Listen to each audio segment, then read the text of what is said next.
আচ্ছা, এই যে আপনারা লাগাচ্ছেন দাঁড়িপাল্লার যে ব্যালট আপনারা লাগাচ্ছেন, আচ্ছা দাঁড়িপাল্লাকে ছাড়া আপনারা অন্য কাউকে কেন ভোট দিবেন না? ধানের শীষে ভোট দিয়েও দেখেছি আমরা, নৌকা মার্কায় ভোট দিয়ে দেখেছি, নাঙ্গলকেও ভোট দিয়ে দেখেছি, কিন্তু তারা সঠিক ব্যবহারটা করে না, গরিবদেরকে ব্যবহার করে।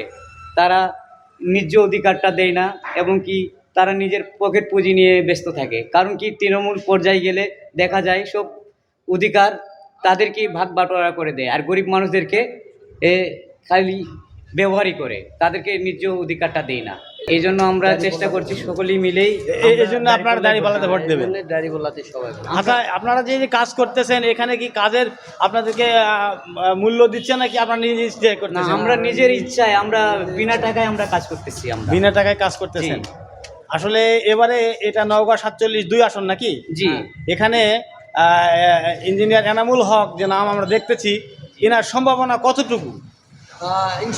ইনশাআল্লাহ উনি এবারে যে হালে আমরা ফিল দেখতেছি, আমাদের 3 নাম্বার ওয়ার্ডে প্রায় আমাদের খ্রিস্টান, হিন্দু এবং মুসলিম আছে, সকলেই মিলে 100%-এর মধ্যে 90% আমরা আশা করি দাঁড়িপাল্লা আমাদের হয়ে যাবে।